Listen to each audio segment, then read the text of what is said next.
அனைவருக்கும் வணக்கம். எழுத்தாளர் அறிஞர் மா. ரா. ஐயா அவர்களின் 75வது பிறந்த தினத்தை முன்னிட்டு நிகழ்த்தப்படும் நிகழ்வு இனிதே துவங்குகின்றது. தமிழ்தாய் வாழ்த்து. எழுத்தாளர் அறிஞர் மா. ராசேந்திரன் ஐயா அவர்களை மேடைக்கு அழைக்கின்றோம். எம் துறை பேராசிரியர்களையும் மேடைக்கு அன்போடு அழைக்கின்றோம்.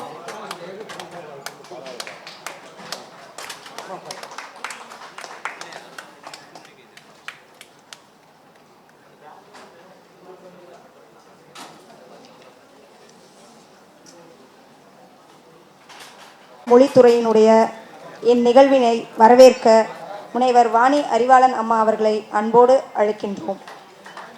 அனைவருக்கும் இனிய காலை வணக்கம். தஞ்சை தமிழ் பல்கலைக்கழக முன்னை துணைவேந்தர் எழுத்தாளர் அறிஞர் ம. ராசேந்திரன் ஐயா அவர்களின் 75ஆம் அகவை நாள் விழாவை கொண்டாடும் முகமாக நம் சென்னை பல்கலைக்கழக தமிழ் மொழித்துறை முன்னெடுத்துள்ள சிறப்பு உரையரங்கம் இனிதே தொடங்குகின்றது. இந்த அருமையான நிகழ்வு பேராசிரியர் மணிகண்டன் ஐயா அவர்கள் தலைமையேற்றதிலிருந்து தொடர்ந்து இவ்வாறான நிகழ்வுகள் நிகழ்த்த பெற்று வருகின்றன.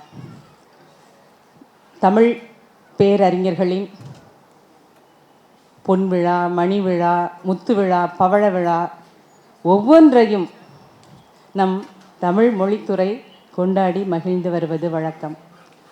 ஈரோடு தமிழன்பன் ஐயா, பொற்கோ ஐயா என மூதறிஞர்களுக்கும், மணற்கேணி ஆசிரியர் பாராளுமன்ற உறுப்பினர் ரவிக்குமார் ஐயா, வழக்கறிஞர் அருள்மொழி அம்மா என அவர்களுக்கு மணி விழாவையும் நம் தமிழ் மொழித்துறை எடுத்து மகிழ்ந்தது நாம் அறிவோம். அந்த வகையில் இன்று அறிஞர் ம. ராசேந்திரன் ஐயா அவர்களின் 75ஆம் அகவை நாளை போற்றும் முகமாக நாம் அனைவரும் இங்கு மகிழ்வோடு கூடியிருக்கிறோம். ஐயா அவர்கள் பண்டை தமிழ் இலக்கண இலக்கியங்களை தாங்கி நிற்கும் ஓலைச்சுவடியியல் முதல் நவீன இலக்கியம் வரை ஆழங்காற்பட்ட பெருந்தகை. சிறந்த சிறுகதை படைப்பாளர். தமிழ் மொழிக்கும் தமிழியல் ஆய்வுக்கும் தமிழ்நாட்டிலும் வெளியிலும் உள்ள அனைத்து உயர்நிலை நிறுவனங்களிலும் தலைமை ஏற்று தமிழ் பணியாற்றிய பெருந்தகை. தமிழக அரசின் மொழிபெயர்ப்பு துறை, உலக தமிழாராய்ச்சி நிறுவனம், தமிழ் வளர்ச்சித்துறை, திருவனந்தபுரத்தில் உள்ள திராவிட மொழியியல் கழகம் என அனைத்து உயர்கல்வி நிறுவனங்களிலும் தலைமை ஏற்று தமிழ் தொண்டாற்றிய ஐயா அவர்கள் தற்போது தமிழ் வளர்ச்சி கழகத்தின் தலைவராக பொறுப்பேற்று வழிநடத்தி வருகிறார். கணையாழி இதழின் ஆசிரியர். ஐயா அவர்கள் எழுதிய நூல்கள் சிறுகதை மட்டுமல்ல, வரலாறு, சாகித்ய அகாடமியின் இந்திய இலக்கிய சிற்பிகள் வரிசையில் கலைஞர் பற்றிய வாழ்க்கை வரலாற்று நூலை எழுதியவர் ஐயா அவர்கள். பல நூல்கள், பல படைப்பிலக்கியங்கள், கணையாழியில் உள்ள பழைய தொகுப்புகளை எல்லாம், சிறுகதைகளை தனியாக, கட்டுரைகளை தனியாக என தனித்தனியாக கணையாழியின் அந்த ஒரு அரிய படைப்புகளை எல்லாம் தனி தொகுதிகளாக திரட்டிய பெருந்தகை. பல நூல்களை பதிப்பித்துள்ளார். பல நூல்களை எழுதிய பெருந்தகையாளர் ஐயா அவர்கள் தம்முடைய தமிழ் தொண்டை தமிழ் வளர்ச்சி கழகத்தின் வழியாக இப்போது தொடர்ந்து செய்து கொண்டு வரும் பெருந்தகை. இந்த இனிய நாளில் அன்னை தமிழுக்கு அவ்வாறு மேலும் ஆக்கம் சேர்க்கும் வகையில் தம் சீரிய உரையை நம்மிடையே வழங்க வருகை தந்துள்ளார். இந்த இனிய நாளில் ஐயா அவர்களுக்கு நாம் அனைவரும் வாழ்த்து கூறி மகிழலாம்.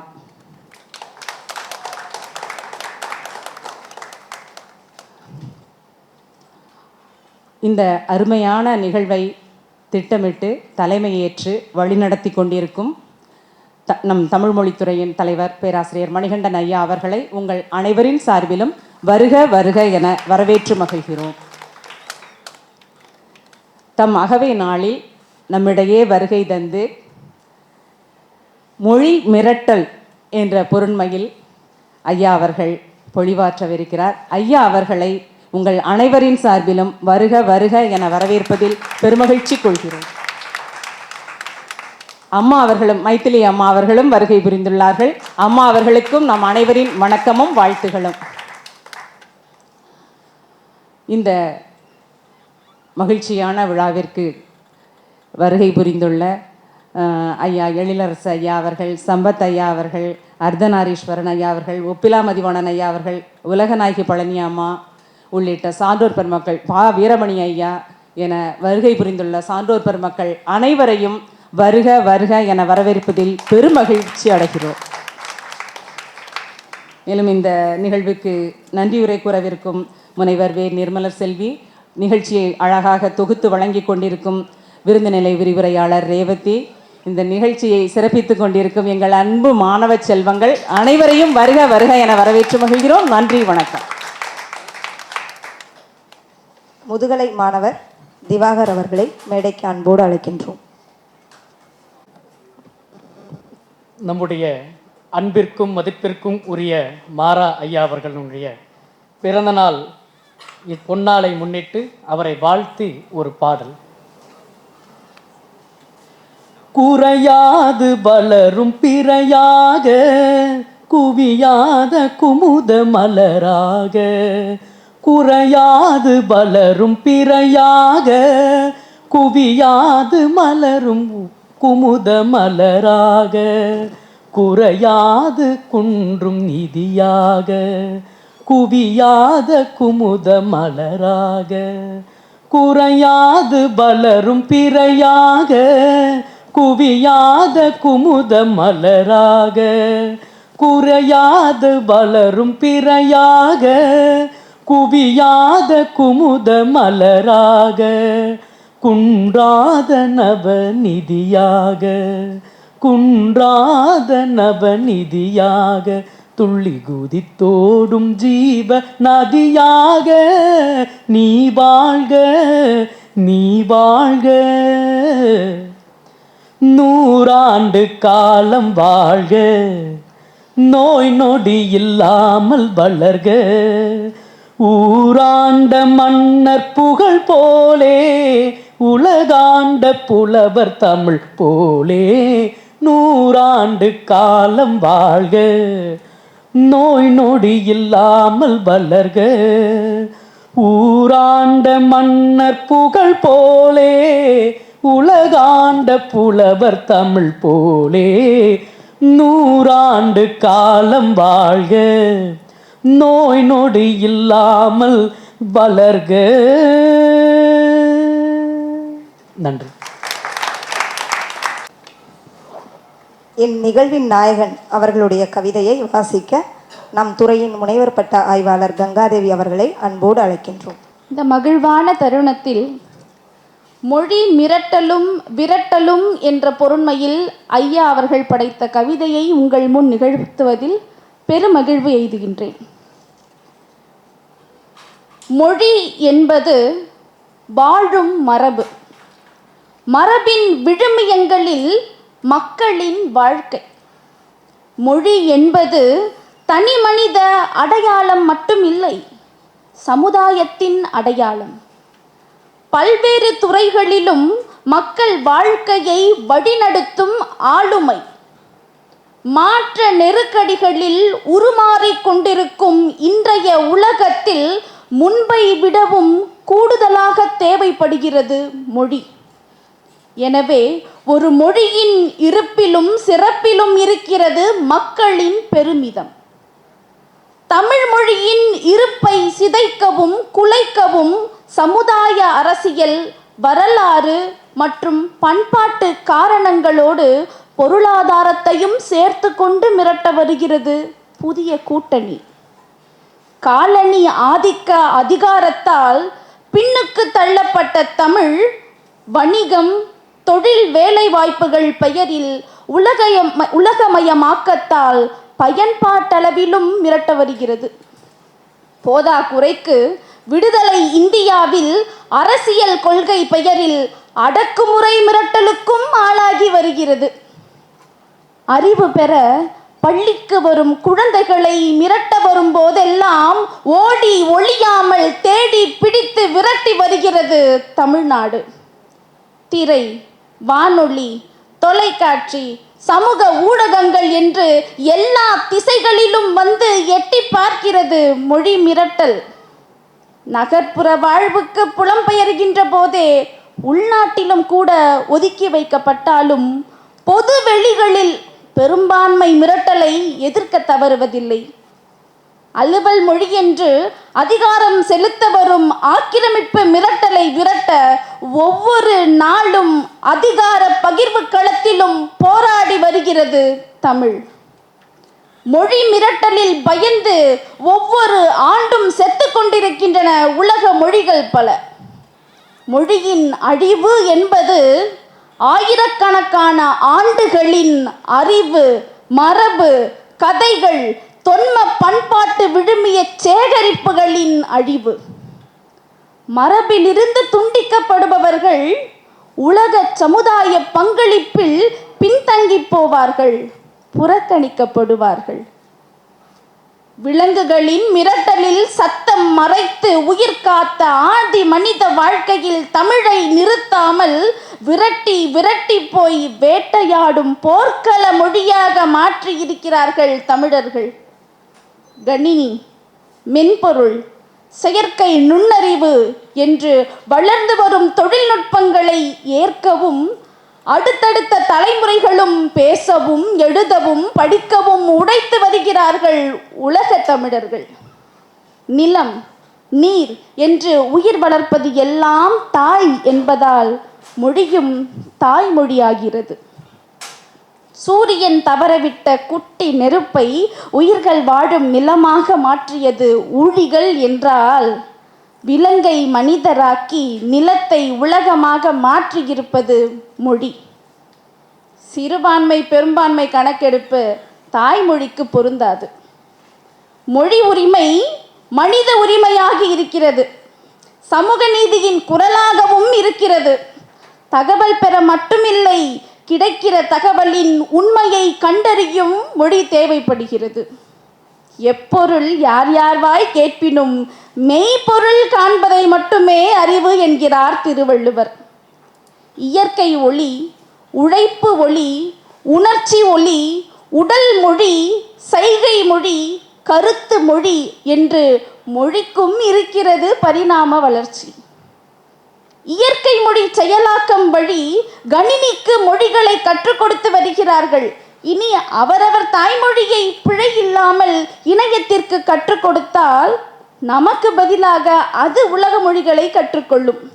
அப்படி மொழி மிரட்டலை நிரந்தரமாக விரட்ட வந்து கொண்டிருக்கிறது செயற்கை நுண்ணறிவு. ஆனாலும் இப்போதும் சத்தத்தை கொண்டு விலங்குகளை மிரட்டுவதைப் போல மொழியை கொண்டு மொழியை மிரட்டுகிறார்கள். நிதி என்றும் நிர்வாகம் என்றும் புனிதம் என்றும் ஒதுக்கி வைக்கிறார்கள். தேவமொழி, நீச மொழி என்று இழிவுபடுத்துகிறார்கள். ஒரு மொழியை கட்டாயப்படுத்தி மற்ற மொழிகளை புறக்கணிக்கிறார்கள். பள்ளி பருவத்திலேயே மிரட்டலை விரட்ட திருவாரூரில் அப்போது களம் அமைத்தார் கலைஞர். ஆனாலும் இப்போதும் மிரட்டல் நின்றபாடில்லை. அதனால் ஆதிக்க மொழி திணிப்பை தடுத்து அன்னை தமிழை காப்பேன் என்று மொழி மிரட்டலை விரட்ட தமிழகத்தையே இப்போது களத்தில் நிறுத்தி இருக்கின்ற தமிழ்நாடு முதல்வரை பிறந்த நாளில் வாழ்த்துவோம். இப்படி மொழி மிரட்டலை கவிதையில் முழங்கிய இன்றைய நாளின் நாயகர் அறிஞர் பெருந்தகை ஐயா மாரா அவர்களை அகவை 75 வணங்கியும் வாழ்த்தியும் மகிழ்வோம். நன்றி.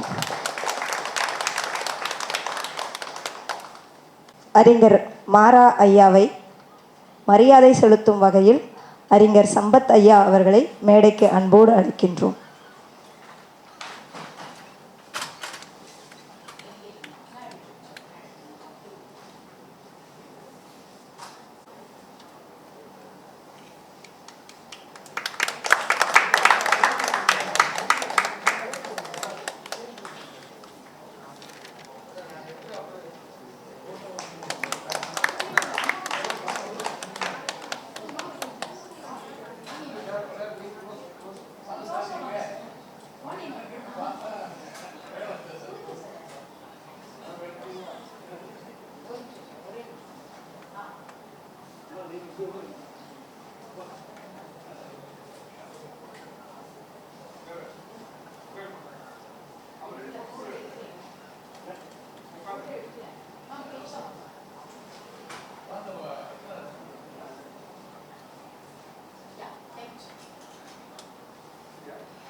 இவ்விழாவின் தலைமை உரையாற்ற எம் துறையின் தலைவர் பேராசிரியர் யா மணிகண்டன் ஐயா அவர்களை அன்போடு அழைக்கின்றோம்.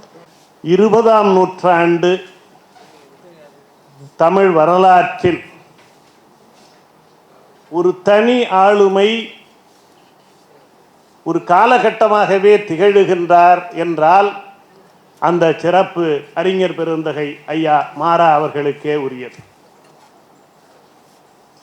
மாரா என்று சுருக்க எழுத்துக்களால் சுட்டப்படுகின்ற அறிஞர் பெருந்தகை மாரா அவர்களை எண்ணும் பொழுது ஏறத்தாழ 40 ஆண்டுகளுக்கு முந்தைய நிகழ்வு ஒன்று என் நினைவுக்கு வருகின்றது. 1985-86ஆம் ஆண்டு நம்முடைய சென்னை பல்கலைக்கழகத்தின் முதன்மை வளாகத்தில் அரசினர் கீழ்த்திசை சுவடி நூலகம் அமைந்திருந்தது. அந்த நூலகத்திலே தமிழ் புலமையாளராக ஓர் இளைஞர் பணிபுரிந்து கொண்டிருந்தார். அவரை சந்திப்பதற்காக தமிழ் பல்கலைக்கழகத்தின் பெரும் பேராசிரியராக துறை தலைவராக திகழ்ந்த திருப்பனந்தாள் கல்லூரியின் முதல்வராக திகழ்ந்த KM வெங்கடராமையா அவர்கள் வருகை தந்தார். அந்த மூத்தவர் பெரும் பேராசிரியர் இந்த இளைஞரை சந்தித்தார். சந்தித்து உங்கள் ஆய்வேட்டை எங்கள் துணைவேந்தர் வாங்கி வர சொன்னார் என்று சொன்னார். அந்த பெரியவர், அந்த மூத்தவர் இந்த இளைஞரை சந்திக்க வந்த காரணம் என்ன, எதனால் வந்து சந்தித்தார் என்றால் அதற்குள் ஒரு சுவையான நிகழ்வு இருக்கிறது. இன்றைய இளம் தலைமுறையான மாணவர்கள், ஆய்வாளர்கள் மனம் கொள்ள வேண்டிய செய்தியை கொண்ட நிகழ்வு அந்த நிகழ்வு. அந்த இளைஞர் தஞ்சையிலே நடந்த, தஞ்சை அரண்மனையிலே நடந்த ஒரு தொல்லியல், அந்த காலத்தில் நாகசாமி முன்னெடுத்த ஒரு தொல்லியல் கருத்தரங்கத்திலே பெரிய கோயிலிலே வெட்டப்பட்டிருக்கிற ஒரு மராட்டி மொழி கல்வெட்டையும் அதே செய்தியை கொண்ட மெக்கன்சி சுவடியும் ஒப்பிட்டு கல்வெட்டின் பதிப்பில் இருக்கிற பிழைகளை சுட்டிக்காட்டி ஓர் உரையை அந்த இளைஞர் நிகழ்த்தி இருக்கிறார். ஒரு இளைஞர் ஒரு கருத்தரங்கத்தில் ஒரு ஆராய்ச்சி கருத்தை முன்வைத்ததன் விளைவாக அந்த அரங்கில் இருந்த அந்த மூத்த பேராசிரியர் KM வெங்கடராமையா அதை தமிழ் பல்கலைக்கழகத்தின் முதல் துணைவேந்தரிடம் பகிர்ந்து கொள்ளுகிறார். விளைவு, அந்த துணைவேந்தர் இந்த இளைஞரை சென்று சந்திக்கும்படி துறை தலைவரை சொல்லி இருக்கிறார். நினைத்து பாருங்கள், அந்த துறை தலைவர் வந்து சந்திக்கிறார். உங்கள் ஆய்வேடு வேண்டும் என்று கேட்கிறார். ஆய்வேட்டை கொடுத்து அனுப்புகிறார். ஆய்வேடு துணைவேந்தருக்கு சென்று சேர்கிறது. அடுத்த சில காலங்களில் ஒரு கடிதம் வருகிறது.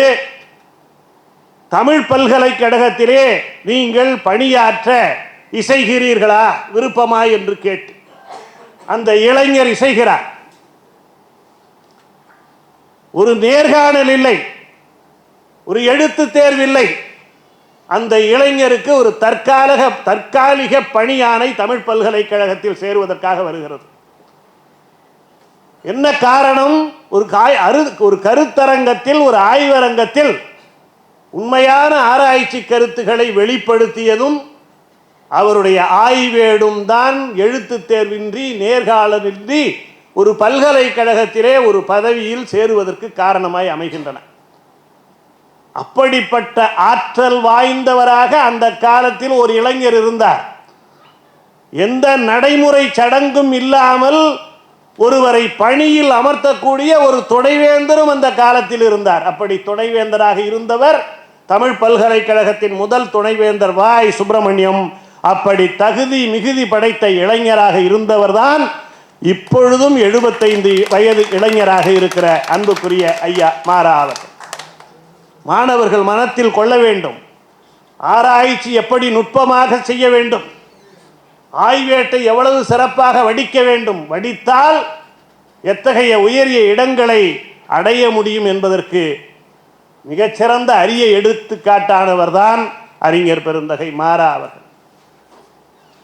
இப்படிப்பட்ட ஒரு வரலாற்று சிறப்பு மிக்க மனிதர் ஐயா மாரா அவர்கள். இன்றைக்கு 10 மணிக்கு வகுப்பறைக்கு சென்றேன். மாணவர்கள் நிறைந்து இல்லை. எனக்கு மீண்டும் 40 அல்ல 50 ஆண்டுகளுக்கு முந்தைய ஒரு நிகழ்ச்சி நினைவுக்கு வந்தது. ஒரு இளைஞர் சிற்றூரிலே வசதி வாய்ப்புகள் குறைந்திருந்த சூழலில் பிறந்து வளர்ந்த ஒரு இளைஞர் பள்ளி படிப்பை திறம்பட முடிக்கிறார், கல்லூரியிலே சேர்கிறார். வடமொழியும் தமிழ் மொழியும் ஒரு சேர கற்பிக்கப்படுகிற ஒரு கல்லூரி. ஒரு காலகட்டம் வரை வடமொழி கல்லூரி என்றே அறியப்பட்ட கல்லூரி. அங்கே அவர் காலடி எடுத்து வைக்கிறார். மாணவர்களால் கொண்டாடப்பட்டு மாணவர்களின் பிரதிநிதியாக செயலாளராக மலர்கிறார். என்ன வயது இருந்திருக்கும்? 19-20 வயது இருந்திருக்கும். அந்த கல்லூரி வரலாற்றிலேயே நடந்திராத ஒரு சாதனையை அவர் நிகழ்த்தி காட்டுகிறார். வடமொழியின் மையமாக திகழ்ந்த கல்லூரியிலே தந்தை பெரியார் வந்து உரையாற்றுகிறார் அறிஞர் அண்ணாவை பற்றி. அப்படியெல்லாம் சாதித்த இளைஞர்கள் அந்த காலத்தில் இருந்தார்கள். அப்படி சாதித்த இளைஞர் தான் இன்றைய நாயகர் ஐயா மாரா அவர்கள். படிக்கிற காலத்தில் உங்களில் பலர் கூட்டத்துக்கே வருவதற்கு கூட தயங்குகிறீர்கள். தந்தை பெரியாரையே அழைத்து அறிஞர் அண்ணாவை பற்றி பேச வைத்து சாதனை படைத்து அதன் காரணமாக அந்த ஊரில் உள்ளவர்களால் அடித்து துரத்தப்பட்ட வலிகளையும் தாங்கிய பெருந்தகைதான். அப்படியெல்லாம் வாழ்ந்தால் நடந்தால் இப்படி ஒரு பல்கலைக்கழகம் 75 கொண்டாடுகிற உச்ச இடத்தை பெறலாம். சராசரியாக இருந்து போய்விட்டு போனால் வரலாறு சராசரியாக உங்கள் பெயரை வாக்காளர் அட்டையிலோ அடையாள ஆதார அடையாள அட்டையிலோ மட்டும்தான் பதிவு செய்யும். நினைத்து பாருங்கள், 20 வயதை தொடுகிற பருவத்தில் ஒரு வரலாற்று நிகழ்வாக தந்தை பெரியாரை அழைத்து பேச வைக்கிறார். அறிஞர் அண்ணாவை பற்றி பேச வைக்கிறார். இன்னும் ஒரு சில ஆண்டுகள் கடக்கின்றன. இவர் பிறந்த ஊரில் எடமேலையூர், அந்த ஊரில் கலைஞர் அவர்களை அழைத்து பேச வைக்கிறார். திருவாரூர் பகுதியிலே உள்ள ஊர். இப்படியெல்லாம் ஒரு தலைமுறை உணர்வோடும் அறிவோடும் அர்ப்பணிப்போடும் இருந்தது. இன்று நாம் அதை தொலைத்து கொண்டிருக்கிறோம். அப்படிப்பட்ட சூழலில் இப்படிப்பட்ட வரலாற்று நாயகர்களை நினைவு கொண்டால்தான் இந்த தமிழ் சமுதாயம் மீண்டும் உருப்படும், மலரும். இல்லை என்றால் பாரதி சொன்னது போல தேடி சோறு நிதம் தின்று வேடிக்கை மனிதராக வீழ்கிற நிலைதான் விரைந்து வரும். அப்படி வரலாற்று சாதனைகளை சின்னஞ்சிறு பருவத்திலேயே சாதித்த பெருந்தகை தான் இன்று உலகம் அறிந்த பெருந்தகையாக அறிஞராக திகழ்கிற நம்முடைய அன்புக்கும் போற்றுதலுக்கும் உரிய ஐயா மாரா அவர்கள். இந்த வளாகம் இருக்கிறதே, இந்த வளாகத்தில் உங்களை போல உங்களுக்கு முன்னோடியாக உலவிய மனிதர் தான் ஐயா மாரா அவர்கள். இந்த தமிழ்துறையில் தான் ஒட்டுமொத்த தமிழ்துறையின் நாயகராக திகழ்ந்த பேரறிஞர் பெருந்தகை சஞ்சீவி அவர்களிடத்திலே முனைவர் பட்ட ஆய்வை நிகழ்த்தியவர் ஐயா மாரா அவர்கள். நினைத்து பார்த்தால் உங்களுக்கெல்லாம் முன்னோடி. உங்கள் முன்னோடிகள் தொட்ட சிகரத்தை, உயரத்தை நீங்கள் தொட வேண்டும் என்றால் இப்படிப்பட்ட மனிதர்களின் வாழ்க்கையையும் படிக்க வேண்டும், புத்தகங்களையும் படிக்க வேண்டும், இந்த நெறியிலே நிற்க வேண்டும்.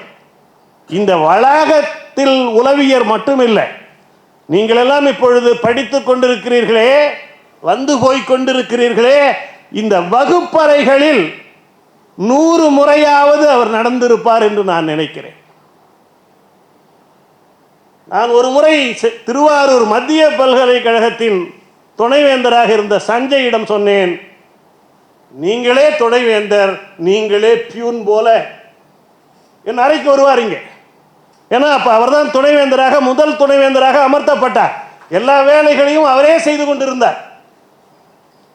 அப்படி செய்ததால் தான் இன்றைக்கு திருவாரூர் பல்கலைக்கழகம் மாபெரும் கட்டடங்களோடும் பெரிய வளாகமாக மலர்ந்திருக்கிறது. அதுபோல ஒரு வரலாற்று சிறப்பு மிக்க நிகழ்வு அறிஞர் மாரா அவர்களிடம் தமிழக முதல்வர் முத்தமிழறிஞர் கலைஞர் அவர்களால் ஒப்படைக்கப்பட்டது. உலகத்தமிழ் செம்மொழி மாநாடு என்பது தனிநாயக அடிகள் கனவு கொண்டு உருவான உலகத் தமிழ் ஆராய்ச்சி மன்றம் உலகத்தமிழ் மாநாடுகளை நடத்தியது. பேரறிஞர் அண்ணா அவர்களின் கொடையாக இந்த கடற்கரை சாலை முழுவதும் சிலைகள் தமிழ் அறிவுலகத்தின் அடையாளங்களாக காட்சி தந்து கொண்டிருக்கின்றன. ஆனால் முத்தமிழறிஞர் கலைஞர் அவர்கள் எண்ணிய போது உலகத்தமிழ் மாநாட்டை நடத்த முடியாத சூழல் ஒன்று நேர்ந்தது. மாற்றி வடிவமைத்தார்கள் உலகத்தமிழ் செம்மொழி மாநாடு என்று. அதுதான் முதல் மாநாடு. செம்மொழியான தமிழ் மொழியே என்கிற ஒரு அருமையான பாடலை நாம் கேட்டு மகிழ்கிறோம் அல்லவா? அவையெல்லாம் உருவாவதற்கு களம் அமைத்த மாநாடு. அந்த மாநாட்டின் அறிவு பகுதி, கல்வி பகுதி, ஆராய்ச்சி பகுதி முழுவதற்கும் ஒட்டுமொத்த பணிகளுக்கு ஒருங்கிணைப்பாளராக தமிழக முதல்வரால், தமிழக அரசால் ஐயா மாரா அவர்கள்தான் நியமிக்கப்பட்டார்கள். தமிழ் பல்கலைக்கழகம் தான் அதை முன்னெடுத்தது. அப்போது அவர்கள் இந்த வளாகத்தில் தான் ஏறத்தாழ குடியிருந்தார்கள். பேராசிரியர், பெரும் பேராசிரியர் வா ஜெயதேவன் அறையில் அமர்ந்து கொண்டு தமிழ் பல்கலைக்கழகமே இங்கே இடம்பெயர்ந்து விட்டதோ என ஏறத்தாழ 20 பணியாளர்கள், பேராசிரியர்கள், அலுவலர்கள் இங்கே தான் இருந்தார்கள். இந்த மாடியில் தான் ஆயிரக்கணக்கான அறிஞர்களின் கட்டுரைகள், ஆய்வுரைகள் அடுக்கி வைக்கப்பட்டன. இரவு 1 மணி இருக்கும். நான் உடன் இருந்திருக்கிறேன். சில கட்டுகளை தேடி எடுப்பதற்காக அவரே நடந்து வருவார். பல முறை பணியாளர்களின் பணிகளை கண்காணிக்கவும், ஊக்கம் தரவும், தேவை ஏற்பட்டால் தேடி எடுக்கவும் 100 முறைக்கு மேல் இந்த மாடியில் நீங்கள் படிக்கிற அறைக்கு வந்து சென்ற பெருந்தகைதான். அப்படி அர்ப்பணித்து கொண்டு இரவு 1 மணி 2 மணி வரை உடைத்ததால் தான் உலகம் இயக்கிற செம்மொழி மாநாட்டின் அறிவார்ந்த பகுதியை அவரால் ஒருங்கிணைத்து நடத்த முடிந்தது. அதுபோல ஒரு மாநாடு அதற்கு முன் நடந்ததில்லை, இனி நடக்க வேண்டும். அப்படி மாபெரும் ஆளுமையாக தமிழ் சமுதாயத்தில் ஒவ்வொரு கட்டத்திலும் திகழ்ந்த பெருமை அறிஞர் மாரா அவர்களுக்கு உண்டு. கீர்த்திசை சுவடி நூலகத்திலே தமிழ் புலமையாளராக விற்றிருந்தார். பச்சையப்பன் கல்லூரியிலே உதவி பேராசிரியராக ஒளிர்ந்தார். இந்த ஒட்டுமொத்த தமிழ் மண்ணையே தமிழ் சார்ந்த நிலையில் இயக்குவதற்கு அரசு சார்ந்த ஒரு அமைப்பு இருக்கிறது. எல்லா மாவட்ட ஆட்சியரகங்களிலும் அலுவலகம் தமிழ் சார்ந்த அத்தனை வினைப்பாடுகளையும் ஒரு சேர இயக்குகிற ஒரு இயக்ககம். அதுதான் தமிழ் வளர்ச்சித்துறை, தமிழ் வளர்ச்சி இயக்ககம். அந்த தமிழ் வளர்ச்சி இயக்ககத்தின் இயக்குனராக திகழ்ந்து எண்ணற்ற பெரும் பணிகளை முன்னெடுத்த வரலாற்று பெருமை அறிஞர் மாரா அவர்களுக்கு உண்டு. ஒரே ஒரு நிகழ்ச்சியை சொல்கிறேன், எப்படி அவர் நடந்து கொண்டார் என்பது. அவருக்கு அரணான திராவிட இயக்க அரசும் இருந்தது, முரண் என்று கருதுகிற அரசும் ஆட்சியில் இருந்தது. எல்லா காலத்திலும் அவரால் சிறப்பாக எப்படி செயல்பட முடிந்ததென்றால் நேர்மை, உண்மை, அர்ப்பணிப்பு, தமிழில் ஆழங்காற்பட்ட பெரும் புலமை. இதன் காரணமாகத்தான் அரணான ஆட்சி மட்டுமல்ல, முரண் என்று கருதுகிற ஆட்சி ஏற்பட்ட போது கூட அவரால் தொடர்ந்து பணிகளை செய்ய முடிந்தது. அப்படிப்பட்ட உயரிய பண்புகளுக்கும் உச்சமான ஆற்றலுக்கும் புலமைக்கும் சொந்தக்காரர் அறிஞர் மாரா அவர்கள். அப்பொழுது ஒரு நிகழ்ச்சி நடந்தது. கலைஞர் பதவியில் இல்லாத காலம் அறிஞர்களை எல்லாம் தேடி தேடி இனம் கண்டு அங்கீகரித்தார் ஐயா மாரா அவர்கள். என்னுடைய பேராசிரியர், பெரும் பேராசிரியர் மறைமலையடிகள், பாவாணர், பெருஞ்சித்திரனார் என்ற மரபிலே தமிழ் குடிமகனோடு இணைந்த இரட்டையராக திகழ்ந்த ஒரு பெரும் ஆளுமை ஐயா இரா இளவரசர் அவர்களிடத்திலே அறிஞர் பெருந்தகை மாரா அவர்கள் போய் அன்போடும் பணிவோடும் கேட்டார்கள், விருது தமிழக அரசு இப்போது அளித்தால் நீங்கள் ஏற்றுக்கொள்வீர்களா என்று. அவர் வேண்டாம் என்று சொல்லிவிட்டார். அவருக்கு ஓப்பான ஆட்சி அப்போது இல்லை. விண்ணப்பம் போட்டு பரிசீலித்து ஆளை பிடிச்சி காக்கா பிடிச்சி அப்படியெல்லாம் விருது வாங்குகிற சூழல்களையும் நாம் வரலாற்றில் பார்த்திருக்கிறோம். ஆனால் ஒரு பேரறிஞரை சென்று கண்டு கேட்டு அவர் வேண்டாம் என்று மறுக்க சில காலங்கள் ஓடிய பின் அதை அப்படியே மனத்தில் வைத்திருந்து மீண்டும் கலைஞர் ஆட்சிக்கு வந்த பிறகு அந்த மிக உயரிய விருதை அவருக்கு கிடைக்க வழிவகுத்தார் மாரா அவர்கள். அப்படி வாழ்க்கையின் ஒவ்வொரு தருணத்திலும் மாரா அவர்கள் உண்மையாக அர்ப்பணிப்போடு நேர்த்தியாக ஒவ்வொரு செயலையும் செய்தார். அவர் தொடாத மனித மனங்கள் இல்லை. அவர் அதிகம் எல்லோரோடும் பழகுவதில்லை போல தோன்றும். நாவலர் நெடுஞ்செழியனை சொல்வதை போல ஒரு நேர்மையான ஆபீசர் போல கராராக கடுமையாக அவர் பல நேரங்களில் செயல்பட்டிருக்கிறார்.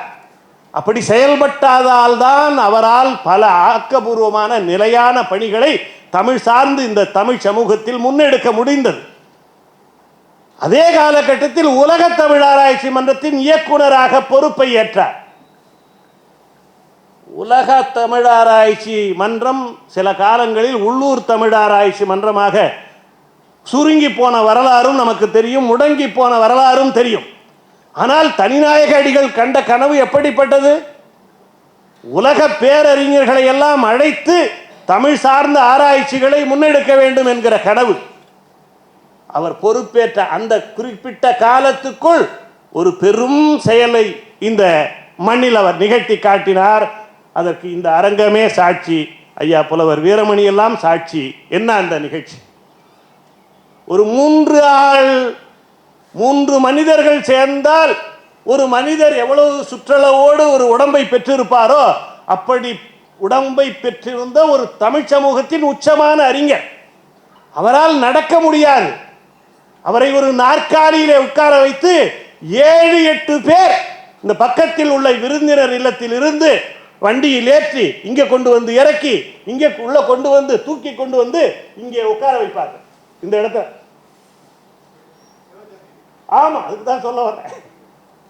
அந்த அப்படிப்பட்ட மனிதர் யார்? உலகளாவிய தமிழ் உலகம் தழுவிய ஆளுமை, பேராளுமை கா சிவத்தம்பி, பேரறிஞர் கா சிவத்தம்பி.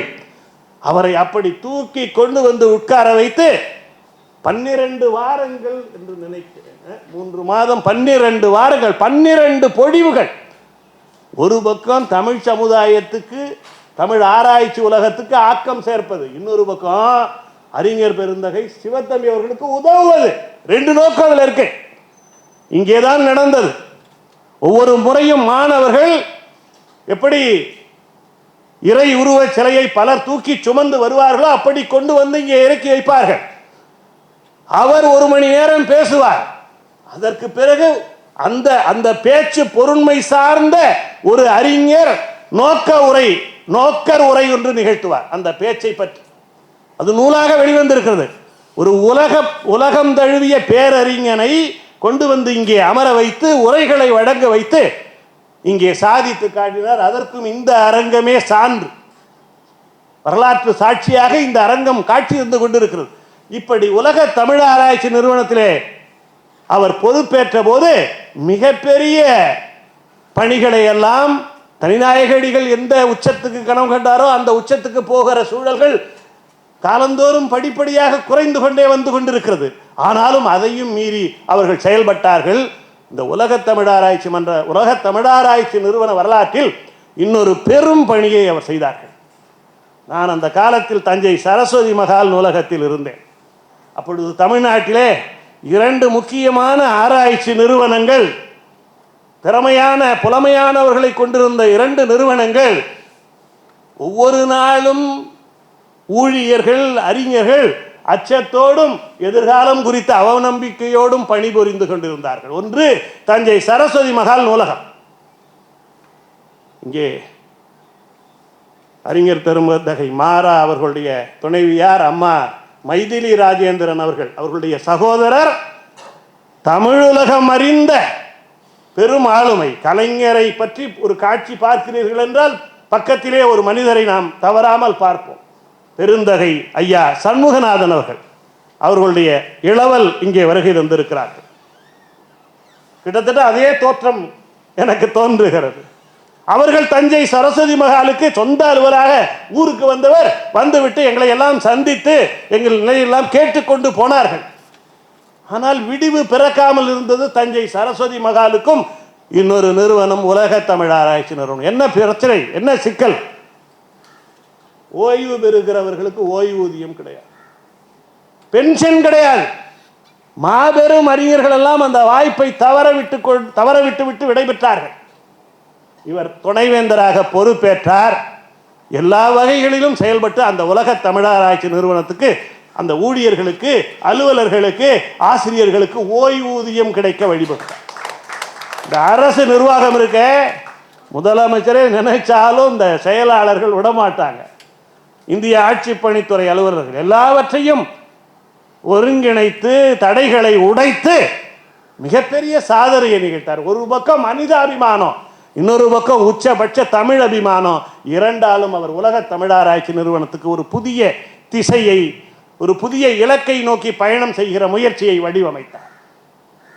அவர் வாழ்க்கை முழுக்க இந்த தமிழ் சமுதாயத்தில் இப்படி எத்தனை ஆளுமைகள் இருந்திருப்பார்கள் நினைத்து பாருங்கள். கீர்த்திசை சுவடி நூலகத்தை அணி செய்த பேரு, பச்சையப்பன் கல்லூரியை அணி செய்த பேரு, ஒட்டுமொத்த தமிழகத்தையே தமிழால் இயக்குகிற தமிழ் வளர்ச்சித்துறையின் தலைமை பொறுப்பு, இயக்குனர் பொறுப்பு, உலக தமிழ் ஆராய்ச்சி நிறுவனத்தின் இயக்குனர் பொறுப்பு, அடுத்து மணிமகுடமாக தமிழ் பல்கலைக்கழகத்தின் துணைவேந்தராக திகழ்ந்த ஒரு பெரிய நிலை.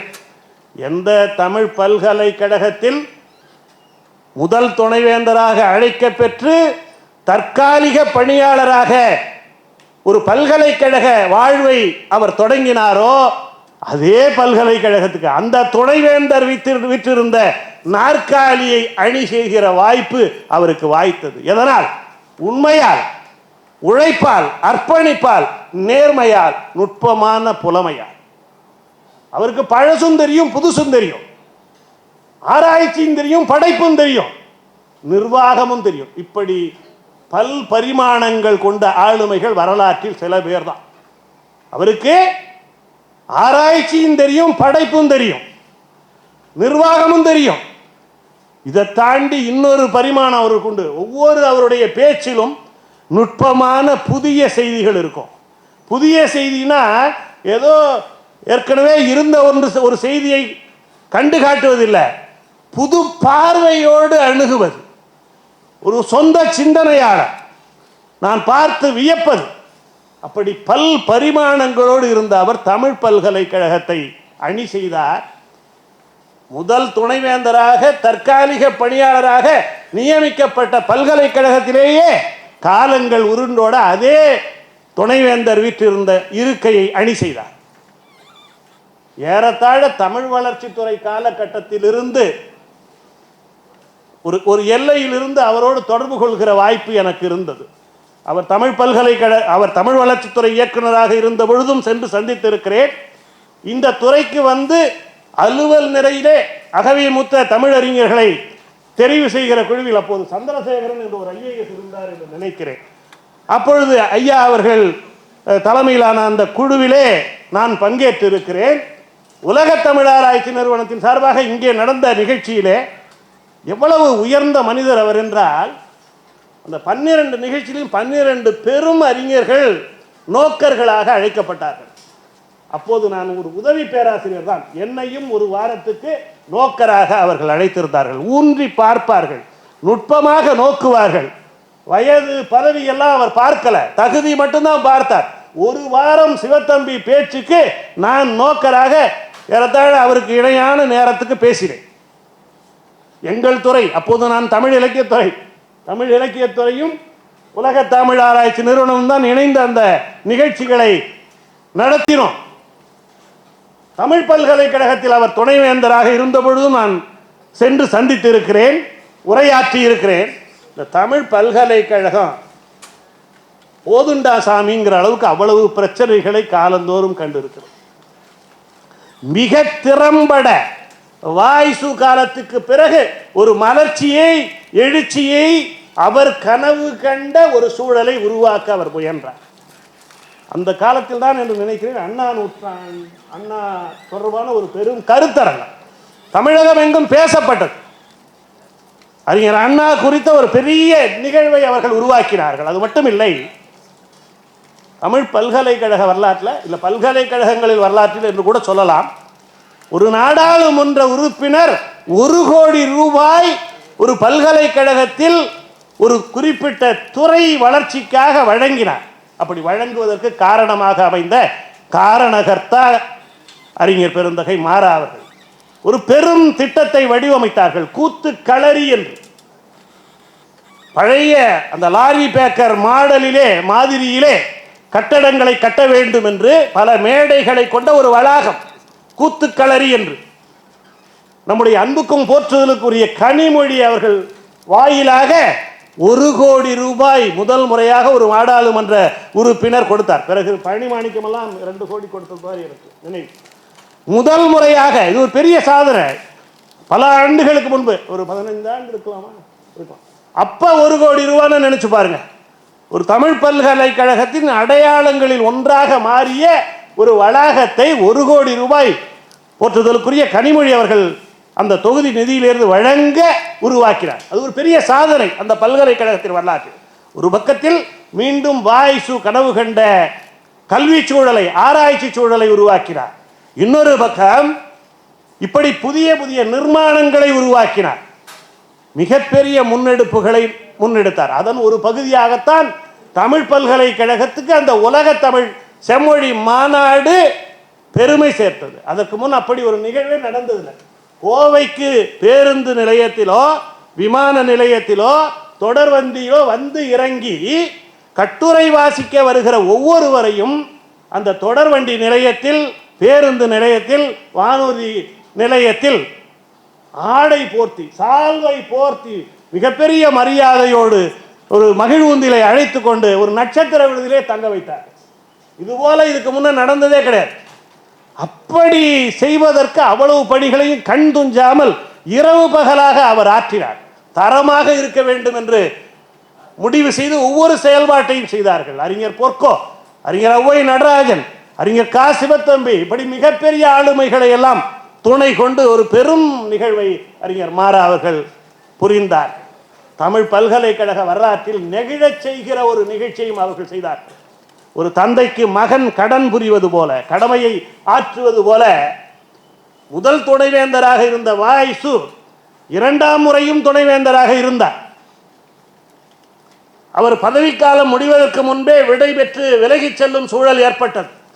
அப்படி விலகிச் செல்லும் போது ஒரு வரலாற்று சாசனம் போல ஒரு கடிதத்தை, அறிக்கையை அங்கே பணிபுரிந்த அத்தனை பேருக்கும் எழுதி அனுப்பினார். தான் பணிபுரிந்த காலம், தான் கண்ட கனவு, தான் எதிர்பார்த்தது, நான் விடைபெற்று செல்லுகிறேன், நான் ஒரு நாள் இறுதியை அடைவேன், அப்படி அடைந்தால் என்னவெல்லாம் இங்கே பதவிக்கு வருபவர்கள், அப்போது இந்த இடத்தில் துணைவேந்தராக இருப்பவர்கள் செய்ய முடிந்தால் செய்யலாம் என்று ஒரு இறுதி சாசனத்தை விருப்பமுறி உயில் போல எழுதி சென்றார். ஐயா மாறா அவர்கள் அந்த அறிக்கையே அப்படியே ஒரு மிகப்பெரிய கல்வெட்டாக வடிவமைத்தார்கள். தமிழ் பல்கலைக்கழகம் போகிற ஒவ்வொருவரும் அதை படித்து பார்த்தால் ஒவ்வொரு தமிழனும் ஒவ்வொரு தமிழ் மாணவனும் படித்து பார்க்கணும். இப்படியெல்லாம் மனிதர்கள் வாழ்ந்திருக்கிறார்கள். வாய்சு போன்ற மனிதர்கள் இந்த தமிழ் சமூகத்தில், வையாபுரி பிள்ளையோட மாணவர் வாய்சு கேரள பல்கலைக்கழகத்தில் தமிழ் துறைக்கும் மொழியியல் துறைக்கும் தலைவராக இருந்தவர். அது மட்டும் இல்லை, உலக அளவில் ISDL உருவாக்கியவர், DLA உருவாக்கியவர், திராவிட மொழியியல் கழகத்தை உருவாக்கியவர், பேரறிஞர், பெரும் பேராசிரியர். அவர் கனவு கண்ட அந்த விருப்பத்தை அவர்கள் நிறைவு செய்தது மட்டுமில்லை, பார்த்து பார்த்து செய்தது மட்டுமில்லை, அவர் கடைசியாக அச்சிட்டு எல்லோருக்கும் அனுப்பிய அறிக்கையை அந்த பல்கலைக்கழகத்தின் நுழைவாயில் பகுதியில் ஒரு அருமையான கல்வெட்டாக வடிவமைத்து வைத்திருக்கிறார். ஒவ்வொரு தமிழனும், குறைஞ்சபட்சம் ஒவ்வொரு தமிழ் மாணவனும் தமிழ் பல்கலைக்கழகத்துக்கு போகணும், அந்த இறுதி சாசனத்தை பார்க்கணும். அங்கே வாய்சுவும் காட்சி தருவார், அறிஞர் பெருந்தகை நம்முடைய ஐயா ராசேந்திரன் அவர்களும் காட்சி தருவார். இப்படியெல்லாம் ஒவ்வொன்றையும் கடமையாக கருதி, இளவரசையா ஒரு முறை மறுத்தாரா, முடிஞ்சிச்சின்னு உடலை, சில ஆண்டுகள் காத்திருந்து மீண்டும் அந்த விருதை அவருக்கு வழங்க செய்தார் இல்லையா? அப்படி தமிழ் பல்கலைக்கழகத்தில் ஒவ்வொரு நிகழ்வையும் அவர் நிகழ்த்தி காட்டினார். இப்படி வரலாறு முழுவதும்.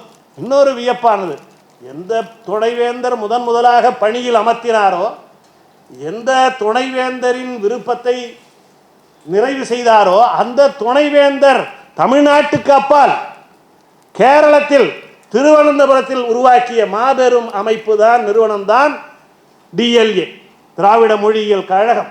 அந்த கழகத்துக்கே ஏறத்தாழ 2 ஆண்டுகள் அவர்கள் காலத்துக்கு பிறகு மதிப்புறு தலைவராக திகழ்ந்த வரலாற்று பெருமையும் ஐயா மாரா அவர்களுக்கு உண்டு. எப்படிப்பட்ட உயர்ந்த இடம்! இவையெல்லாம் எதனால் வாய்த்தன? தமிழால் வாய்த்தன. தமிழுக்கு உண்மையாக பணி செய்ததால், நேர்மையால், அர்ப்பணிப்பால் வாய்த்தன. அப்படி ஒரு பெரிய ஆளுமை. இந்த லைஃப் ஸ்பேன் முழுவதும் மாபெரும் பணிகளை அவர் நிகழ்த்தியிருக்கிறார். எந்த எதிர்பார்ப்பும் இல்லாமல் நிகழ்த்தியிருக்கிறார். எவ்வளவு சோதனைகள் இந்த பணி காலத்தில் வந்திருக்கும். நம்முடைய புலவர் வீரமணி அவர்கள் எல்லாம் அறிவார்கள். நம்முடைய பிற்காலத்தில் இயக்குநராக பொறுப்பேற்ற கவிஞர் கூவா எழிலரசு போன்றவர்கள்லாம் அறிவார்கள். உலகநாயகி பழனி போன்றவர்கள்லாம் அறிவார்கள். தமிழ் வளர்ச்சி துறையில் இருந்தால் எவ்வளவெல்லாம் அந்த செயலாளர்கள், அமைச்சர்கள், முதலமைச்சர் முரணான ஆட்சி வந்த போதும் எப்படி எதிர்கொள்வது? இவ்வளவு பெரிய நிறுவனத்தின் தலைமையை ஏற்கும் போது எவ்வளவு அழுத்தங்கள் இருந்திருக்கும், ஸ்ட்ரெஸ் இருந்திருக்கும். இத்தனையும் தாண்டி இவர் சாதித்திருக்கிறார்னா இவர் மட்டும் காரணம் இல்லை, பக்கத்தில் இருக்கிற அம்மாவும் காரணம். அதனால தான் இவரின் 75, இவர் பேரறிஞர்னாலும் இந்த பேரறிஞரை வாழ்க்கை முழுக்க தாங்கி பிடித்திருக்கிற அம்மா மைதிலி ராஜேந்திரன் அவர்களையும் மேடையில் அமர வேண்டும் என்று விரும்பினோம். வாழ்க்கை என்பது இவர் ஒரு அர்ப்பணிப்புனா, இவருக்காக, குடும்பத்துக்காக அவர்கள் அர்ப்பணித்ததால தான் தமிழ் பல உயர்வுகள் அடைஞ்சிருக்கு. நான் சொல்லிக்கொண்டே போகலாம், ஒரு நாளெல்லாம் பேசலாம். அவ்வளவு அவரை பற்றி நிகழ்ச்சிகள் எனக்கு தெரியும், நான் அறிந்திருக்கிறேன். இதெல்லாம் ஒரு பக்கம். இவர் தமிழ் வளர்ச்சித்துறை இயக்குனராக இருந்ததால், உலக தமிழாராய்ச்சி நிறுவன இயக்குனராக இருந்ததால், தமிழ் பல்கலைக்கழகத்தின் துணைவேந்தராக இருந்ததால், இப்படி மாபெரும் அமைப்புகளின் தலைமையை அணி செய்ததால் அவரோட மிக முக்கியமான ஒரு முகம் உரிய அளவில் போற்றப்படலை. அது அவர் தலை சிறந்த சிறுகதை படைப்பாளிகளுள் ஒருவர் என்பது. மிக நுட்பமாக வாழ்க்கை குறித்த தரிசனங்களை வெளிப்படுத்திய தனித்தன்மை வாய்ந்த சிறுகதை படைப்பாளி ஐயா மாரா அவர். அண்மையில் 75 குறிப்பது போல 75 சிறுகதைகளோடு இந்த நூல் வந்திருக்கு. கால பிசாசுகள் ஏறத்தாழ 2 பக்கம்தான் ஒரு முன்னுரை எழுதியிருக்க. அதுக்குள்ள பாணினிக்கு போகிறார், பாரதிக்கு வருகிறார். அவ்வளவு நுட்பமான செய்திகளை எல்லாம் பிசாசு தொடர்பாக பேசுகிறார், வாழ்க்கையை பற்றி பேசுகிறார், படைப்பை பற்றி பேசுகிறார். அற்புதமான சிறுகதைகள், ஒவ்வொருத்தரும் படிக்கணும். ஏன் இவர் இதற்கு முன்பு சாகித்ய அகாடமி விருதை பெறவில்லை என்ற எண்ணம் எனக்கு தோன்றியது. இந்த சிறுகதைகளை, இவற்றில் பலவற்றை நான் ஏற்கனவே படித்திருக்கிறேன். ஒட்டுமொத்தமாக படித்த போது ஒரு படைப்புலகின் மிக முக்கியமான இலக்கிய கர்த்தாக்களில் ஒருவர் அவர். இன்றைய தலைப்பு மொழி மிரட்டல். இந்த தொகுதியின் இறுதி கதையின் தலைப்பு என்ன தெரியுமா? ஞாபக மிரட்டல். மிரட்டிக்கொண்டே இருக்கிறார். என்னை கூட இந்த நிகழ்ச்சி நடத்தக்கூடாது என்று மிரட்டினார். நான் மிரட்டல்களுக்கெல்லாம் அஞ்சுவதில்லை, எனக்கு எந்த எதிர்பார்ப்பும் இல்லை. நான் அவரிடத்திலேயே சொன்னேன், நான் எதற்கும் விண்ணப்பம் போடுவதாக இல்லை. இப்படி உச்சத்தில் பணி செய்த உங்களை சென்னை பல்கலைக்கழகம் தமிழ் மொழித்துறை கொண்டாடியது என்று வரலாற்றில் இருக்க வேண்டும், அதற்காக ஒத்துக்கொள்ளுங்கள் என்றேன். முதலில் கொஞ்சம் ஒத்துக்கொண்டார், பிறகு சிணுங்கி கொண்டு வேண்டாம் பேராசிரியர் என்று சொல்லிவிட்டார். முதலில் வற்புறுத்திய பிறகு 2 பேரை பரிந்துரைத்தார், பிறகு வேண்டாம் என்று சொல்லிவிட்டார். நான் சொன்னேன், அந்த நாளில் ஒரு நிகழ்வு நடக்கட்டும். நான் 2-3 மாதம் முன்னையே அரங்கத்தை பதிவு செய்து விட்டேன். நீங்கள் உங்களுடைய லைஃப் ஜேர்னியை, வாழ்க்கை பயணத்தை, தமிழ் பயணத்தை, ஒரு சிற்றூர்லேருந்து போராடி இந்த வெளி உலகத்துக்கு வந்தது, தலை நிமிர்ந்தது ஒரு பக்கம், ஒரு மனிதனாக பெற்ற வெற்றி, ஒரு தமிழ் புலவனாக, தமிழ் எழுத்தாளனாக, தமிழ் அறிஞனாக நீங்கள் கொண்ட பயணம், ஒரு உண்மையை சொல்கிறேன், இவர் மட்டும் சுயசரிதை எழுதுனா ஏறத்தாழ ஒரு அரை நூற்றாண்டு தமிழ் சூழலின் பல உண்மைகள் உலகுக்கு தெரியும். எல்லாவற்றையும் எழுத முடியாது, ஏன்னா ஒரு அரசு பணியில் இருக்கிறவர் எல்லைகள் இருக்கு. அந்த அந்த சொல்ல தவிர்க்க வேண்டியவளை தவிர்த்து விட்டு இவர் எழுதினால் கூட ஏறத்தாழ அரை நூற்றாண்டின் அரசு சார்ந்த சாராத தமிழ் செயல்பாடுகளின் வரலாறாக ஆவணமாக இவர் எழுதுகிற இவரின் வாழ்க்கை வரலாறோ அல்லது அந்த பதிவோ அமையும். அப்படி அனுபவங்கள் மிகுதியாக கொண்டது. கலைஞர் முதல்வராக காலத்திலையும் இருந்திருக்காங்க, ஜெயலலிதா இருந்த காலத்திலையும் இருந்திருக்காங்க. நம்முடைய தமிழ் அறிஞர்களின் உயரிய பண்புகளையும் பார்த்துருக்காங்க, சிறுமைகளையும் பார்த்துருக்காங்க. மனிதரின் உச்சங்களையும் எச்சங்களையும் உயர்வுகளையும் தாழ்வுகளையும் பார்த்துருக்காங்க. எல்லாவற்றையும் கடந்து சரியானவற்றை நோக்கி பயணம் செய்திருக்கிறார் இந்த மகத்தான ஆளுமை. இங்கே பல பேர் முக்கியமான வந்திருக்கீங்க. அப்படி இல்லாமல் திருவண்ணாமலையில் கல்லூரியில் முதல்வராக இருந்த ஒருத்தர் முனைவர் நெடுஞ்செழியன் திருவண்ணாமலையிலேருந்து வந்திருக்கார். அவர் முகநூலில் ஒரு பதிவு எழுதியிருக்காரு. ஐயா என்னை விட 15 ஆண்டு மூத்தவர், உங்களை விடவும் 13-14 ஆண்டு இருப்பா, 12 ஆண்டாவது இருக்கும். ஆனால் இவருடைய அன்பால் தொடப்பட்டு ஒரு முகநூலில் அற்புதமான நிகழ்ச்சியான பதிவு எழுதியிருக்கார். எழுதுனது மட்டுமில்ல, வந்திருக்கிறார். நெடுஞ்செழியன் திருவண்ணாமலையில் முக்கியமான பல பணிகளை, இலக்கிய பணிகளை ஆற்றி கொண்டிருக்கிற தமிழ் பேராசிரியர், முதல்வராக இருந்தவர், ஓய்வு பெற்றார். அப்படி மனித மனங்களை அறிவால பண்பால தொட்டு இயக்கிய ஒரு வரலாறு மாறா அவர்களுடைய வரலாறு. இந்த கதை படித்தா, நேற்று இரவு ஒரு கதை படித்தேன், பார்வை என்ற கதை. ஒரு ஒரு ரயில் பயணத்தில் இவர் அமர்கிறார், இன்னொரு பார்வையற்றவர் வருகிறார். இந்த 2 பேருக்குமான உறவு, உரையாடல், படைப்பு. என்னால் ஒரு சேர 5-6 பக்கத்தை படிக்க முடியல. ஒரு பக்கம் படிக்கிறது, வச்சுறது, சிந்திக்கிறது என்னை ரொம்ப பாதிச்சுது. அதில் பாதிச்சதுன்னா உணர்வு ரீதியாக பாதித்தது ஒரு பக்கம். அவர் எழுதுகிற ஒவ்வொரு சொல்லும் ஒவ்வொரு தொடரும் நம்மை சிந்திக்க வைக்கிறோம். ஒரு பெரிய வாழ்க்கை குறித்த தரிசனம் இல்லைன்னா, புலமை இல்லைன்னா, நுட்பம் இல்லைன்னா, மனித மனங்களை அதனுடைய சிடுக்குகளை பார்க்குற பார்வை இல்லைன்னா, இப்படி பார்வை போன்ற கதைகளை எல்லாம் யாராலும் படைக்க முடியாது. ஆஸ்வாசப்படுத்தி கொண்டு அந்த கதையை வலியோடு படித்தேன். அதுபோல நம்ம திருச்சி சுகாவை போற்றுகிறோம். நாடாளுமன்றத்தில் திருநங்கையர்களுக்காக தீர்மானம் கொண்டு வந்த திருச்சி சிவாவை, அதற்கெல்லாம் அடித்தளமிட்ட திருமங்கை என்கிற ஒரு கதையை இவர் தான் படைத்தார். அது பல வடிவங்களை எடுத்து அதனுடைய உச்சநிலை வெற்றி தான் நாடாளுமன்றத்தில் தீர்மானம். இந்த சிறுகர் ஒரு கதையை படித்தேன், ஞாபக மிரட்டல்.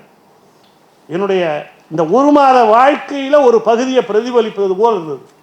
வயதான அம்மா, 90-95 வயது அம்மா. உங்க அம்மாவா? ஐயாவுடைய அம்மா.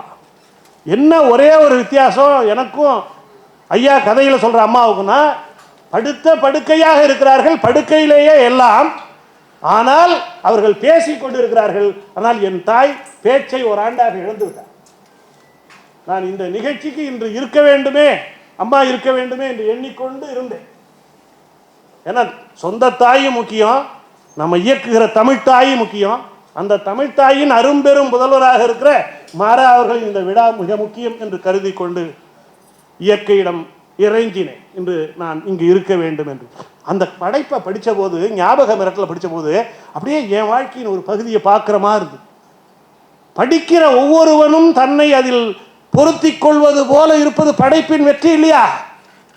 இப்படி மகத்தான படைப்புகளை எல்லாம் படைத்த ஒரு மாபெரும் சிறுகதை ஆளுமை மாறா அவர்கள். நான் 1 மணி நேரம் மாறா அவர்களுடைய சிறுகதையே குறைந்தபட்சம் பேசிவிடுவேன். அவர் பேச நேரம் வேண்டும் என்பதற்காக நான் அடுத்து தாவி செல்லுகிறேன். இது ஒரு பரிமாணம். இன்னொரு பரிமாணம், இவர் ஒரு அறிஞர். அவர் கூட கேட்டார், மணிகண்டன் அறிஞர்கிற சொல்ல எடுத்து விடலாமான்னு. எமயவனோ அறிஞன்னு சொல்லிட்டு இருக்கிற உலகத்தில் ஒரு உண்மையான அறிஞனை அறிஞன்னு போடலன்னா நம்ம தமிழ் மொழித்துறை இருந்தேன்னா இல்லாமல் இருந்தேன்ன.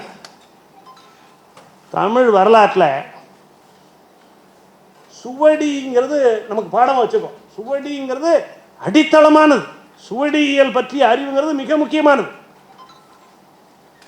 அந்த சுவடியியல் துறையில் தன்னுடைய வாழ்க்கையை தொடங்குறார். பழவேற்காடுன்னு ஒரு அருமையான நூலை எழுதியிருக்கார். காலின் மெக்கன்சி பழவேற்காடுன்னு ஒரு சுவடியை உருவாக்கியிருக்கார். ஒரு ஊரை பற்றி, அது அந்த காலத்தில் நகரம் போல இருந்திருக்கு, துறைமுக நகரம் போல இருந்திருக்கு. அந்த பழவேற்காட்டினுடைய அத்தனை பரிமாணமும், அங்கே உள்ள மக்கள், தொழில், வாழ்க்கை, சாதிகள் எல்லாவற்றையும், கடலில் செய்கிற படகு விடுகிற மீன் பிடிக்கிற முயற்சிகள், ஒரு ஊரை பற்றிய ஒரு பெரிய ஆவணம். அந்த ஆவணத்தை பதிப்பித்து அந்த பதிப்புக்கு கிட்டத்தட்ட 6 மாதம் அலைந்து திரிந்து ஒரு முன்னுரையை வடிவமைத்திருக்கிறார். அதில் ஒரு பெரிய நெகிழ்ச்சியான செய்தி, இப்போல்லாம் ஃபீல்டு விசிட்டுங்கிறதே போயிடுச்சு. நம்ம ஃபீல்டு விசிட்டு ஊர் சுற்றி பார்க்க போகிற விசிட், நம்ம மாணவர்களோடு நம்ம போகிறது. ஆனால் அவர் கள ஆய்வு செய்ய போன போது ஒரு நாள் தங்க இடமில்லை, ஒரு தேநீர் கடையின் நிலைப்படியிலே ஒரு இரவை கழித்திருக்கிறார். அப்படியெல்லாம் எவன் அர்ப்பணிச்சுக்கிறானோ அவர்தான் இப்படிப்பட்ட உச்சத்தை அடைய முடியும். ஒரு தேநீர் கடையின் வாயிற்படியில் ஒரு நாள் ஒரு இரவு முழுவதையும் தங்கி கழித்து ஆய்வை தொடர்ந்து இருக்கிறார். அதுக்கு இடம் கொடுத்தவருக்கு நன்றி தெரிவிக்கிறார். வாழ்க்கை முழுவதும் அர்ப்பணிப்பு. அந்த பழவேற்காடு எப்படி கால்டுவெல்லுடைய நூலை ஒரு பக்கம் சொல்றோமோ, சிவசுப்பிரமணியம் சொல்றோமோ, அதுபோல மிக முக்கியமான நூல். தமிழ் பல்கலைக்கழக முதல் துணைவேந்தர் பணித்தபடி அந்த பணியை 6 மாதத்தில் நிறைவு செய்கிறார். மாணவர்கள் அந்த பழவேற்காடு நூலை படிக்கணும், நூலுக்கு முன்னாடி இருக்கிற முன்னுரையை படிக்கணும். அந்த நூல் பல திறப்புகளை செய்த நூல். ஒரு ஊரை பற்றிய ஒரு பெரிய ஆவணம் ஒரு அயலவன் உருவாக்கியிருக்கான். அதை நம்மவர் அப்படி இழைத்து உருவாக்கியிருக்கிறார். அவருடைய முனைவர் பட்ட ஆய்வு நம்முடைய பெரும் பேராசிரியர் மாபெரும் அறிஞர் சஞ்சீவியின் வழிகாட்டுதலில் நடந்தது. முரட்டு அறிஞன் சஞ்சீவி. நீங்கள்லாம் சஞ்சீவி நூல்களை படிக்கணும், சஞ்சீவி வாழ்க்கையை மனசில் வாங்கிக்கணும். அந்த மரபில் மலர்ந்தவர் பொற்கோ அவர்கள், என்னுடைய பேராசிரியர். கடந்த 10 நாளைக்கு முன்னே நீங்கள் இங்கே அவரை சந்திச்சீங்க இல்லையா? அந்த அறிஞர் பொற்கோ அவர்களோடு இணைந்து அவர்கள் துணையை பெற்றுத்தான் உலக தமிழ் செம்மொழி மாநாட்டை மிகச் சிறப்பாக வடிவமைத்தார். இவர் மேல அவருக்கு எவ்வளவு பெரிய அன்புன்னா, அவருக்கு எவ்வளவு பெரிய மதிப்புன்னா, 12 மாதங்கள் நாம இணைய வழியா பொற்கோ அவர்களுடைய 80-81வது ஆண்டு பிறந்த நாளை கொண்டாடினோம். நிறைவு விழாவுக்கு யாரை அழைப்பதுங்கும் போது மாறா அவர்கள் பெயரைத்தான் பொற்கோ அவர்கள் தெரிவித்தார். ஏன்னா இந்த நூற்றாண்டின் ஒரு பெரிய காலகட்ட பரப்பு முழுதும் அறிந்தவர், மாபெரும் அறிஞர்களோடு பழகியவர், உண்மையே பேசுபவர், உறக்க பேசுபவர். அப்படிப்பட்ட மாறா பேச வேண்டும் என்றார். ஆனால் மாறா அவர்கள் எப்போதும் மிரட்டல் தான், வரையறை தான். நான் இணைய வழியாக பேசுங்கள்னா இல்லை, நான் நேரடியாக மாணவர்களோடு தான் பேசுவேன்ட்டார். எனக்கு கூடுதல் சுமை, தேநீர் செலவுலேருந்து எவ்வளவு இருக்கு ஒரு நிர்வாகியாக. ஆனால் அவர் மனிதர்களை பார்த்து பேசணும், மாணவர்களை பார்த்து பேசணும், நேரடி உறவு கொள்ளணும் என்று சொல்லிவிட்டார். அப்புறம் ஏற்பாடு செய்ய பொற்கோ அவர்களுக்கு மிகப்பெரிய மகிழ்ச்சி, நிறைவு. அப்படி அவர் ஆராய்ச்சி துறையிலே மெக்கன்சியுடைய சுவடிகளை குறித்துத்தான் சஞ்சீவர்கள் மேற்பார்வையில் மிக அரிய ஆய்வு. அப்புறம் அவருடைய ஒவ்வொரு பேச்சுமே கிட்டத்தட்ட ஒரு ஆய்வாக தான் இருக்கும். இதை தாண்டி அவருக்கு பல பரிமாணம் இருக்கு. இந்த நூற்றாண்டின் புதுமை பித்தனுக்கு பிறகு ஒரு பெரும் கலக எழுத்து குரலாக, பெரும் கலக ஆளுமையாக திகழ்ந்தவர் ஜெயகாந்தன். அந்த ஜெயகாந்தனோடு நெருங்கி பழகியவர் மாறா. கோபாலையரின் மாணவர், மிகச்சிறந்த மனித ஆளுமை மாறா அவர்கள். அவர் திராவிட இயக்கத்தில் ஒரு அங்கமாக திகழ்கிற வாய்ப்பு உரியவர். ஆனால் யாரையும் அவர்கள் பணிகளை கொண்டே மதிப்பிட்டார், அவர்கள் புலமையை கொண்டே மதிப்பிட்டார், தகுதியை கொண்டே மதிப்பிட்டார். ஒரு பேட்டியிலே கோபாலையருக்கும் இவருக்குமான உறவு பற்றி கேள்வி வந்தபோது பதில் சொன்னார், நான் கோபாலையரின் செல்ல பிள்ளை. ஒரு பாட்டை படித்துக் கொண்டிருந்தேன் விளையாட்டு திடலில், அதிலே ஒரு பிழை இருந்தது. அந்த பிழையை நான் சுட்டி காட்டி கோபாலையர் அங்கு வந்தபோது கேட்டேன். அவர் அது இல்லப்பா பாடம் என்று அழைத்து கொண்டு போய் அந்த மரப்பேழையை திறந்து வேறொரு பழைய நல்ல பதிப்பை எடுத்து காட்டி இதுதான் பாடம் என்று உணர்த்தினார். என் கன்னத்தை கிள்ளினார். செல்லமாக கிள்ளினார் என்று போற்றி எழுதியிருக்கிறார். அதுபோல தமிழ் வரலாற்றிலே தஞ்சையிலே மிகப்பெரிய முக்கியமான ஒரு ஆளுமை இருந்தார், இப்போது இல்லை. எனக்கு ஒரு பேர் என்னன்னா, பாவலரேறு பெருஞ்சித்திரனாரின் அன்புக்குரியவனாகவும் இருந்திருக்கிறேன். சேக்கிழாரடிப்பொடி டிஎன்ஆர் என்று சொல்லப்படுகிற தீன ராமச்சந்திரனின் அன்புக்குரியவனாகவும் இருந்திருக்கிறேன். தமிழ்தான் என்னை எல்லா இடங்களிலும் கொண்டு போய் நிறுத்தியது. அந்த சேக்கிழாருடைய அடிப்பொடி தீனாரா அவர்கள் பக்தி இலக்கியத்தின் உச்சம். சேக்கிழாரை ஆங்கிலத்தில் மொழிபெயர்த்தவர், முழுமையாக பெரிய புராணத்தை மொழிபெயர்த்தவர், ஆங்கிலத்தில் முழுமையாக பாரதியை மொழிபெயர்த்தவர், மாபெரும் ஆளுமை. சிலர் அவரை புறக்கணிப்பவர்களும் உண்டு. ஆனால் மாறா அவர்கள், இன்னொரு பக்கம் சொல்லுவதற்குள்ளேயே முந்தி செய்தி வந்து விடுகிறது, அவர் நடத்திய கணையாழி இதழின் அட்டையில் சேக்கிழாரடிப்பொடி டிஎன்ஆர் தீன ராமச்சந்திரனின் முழு படத்தையும் வெளியிட்டார். எப்படிப்பட்ட விசாலம் பார்வை! நினைத்து பாருங்க. எல்லைகளற்ற தமிழ் தான் அடிப்படை, உண்மைதான் அடிப்படை அவருக்கு. தீனாராவே டிஎன்ஆரே நெகிழ்ந்து போய்விட்டார். அதுக்கு ஒரு கேப்ஷன் அந்த இதழுக்கு கொடுத்தாங்க, சமஸ்கிருதம் தேவபாஷை தான். அடுத்து வர்றதுதான் ரொம்ப முக்கியம். இரு கோடுகள் போல ஒன்றை குறைக்காமலே உரியதை உரியதின் இடத்துக்கு கொண்டு போவது. தமிழ் சமஸ்கிருதம் தேவபாஷை தான், தமிழ் மகாதேவ பாஷை. காளிதாசன் கவிஞன், பாரதியார் மகா கவிஞன்னா எப்படி இருக்கும் நினைச்சு பாருங்க. இல்லை காளிதாசனே மகா கவின்னு சொன்னா, காளிதாசன் மகா கவி, பாரதியார் உலக மகா கவின்னா எப்படி இருக்கும்? இல்லை பாரதிதாசன் உலக மகா கவினா எப்படி இருக்கும்? அப்படி நினைச்சு பாருங்க. சமஸ்கிருதம் ஏற்கனவே தேவ பாஷைன்னு சொல்லப்படுது, அதை குறைக்கவே வேண்டாம். தமிழ் சமஸ்கிருதம் தேவ பாஷை, தமிழ் மகா தேவ பாஷை. எப்படி வேணாலும் எடுத்துக்கலாம். மகாதேவனுடைய பாஷை அப்படின்னு எடுத்துக்கலாம். மகா கவி, மகா பெரிய, அதை விட பெரிய தேவ பாஷையா என்று எடுத்துக்கொள்ளலாம். அதை வெளியிட்டார்கள். அந்த சூழலோடு வருகிறேன். தமிழ் இலக்கிய வரலாற்றில் கணையாழி மிக முக்கியமான இதழ். அந்த கணையாழி இதழை ஆசிரியராக இருந்து 1/4 நூற்றாண்டுக்கு மேலாக நடத்தி கொண்டிருக்கிறார். புதிய புதிய திறப்புகள், பல படைப்பாளிகளை அறிமுகம் செய்வது. இப்படி அவர் நான் சொல்லிக்கொண்டே போனால் அவருக்கு பேச நேரம் இல்லாமல் போய்விடும். ஒரு மிகப்பெரிய பதவிகளை அணி செய்த பெருமகன்.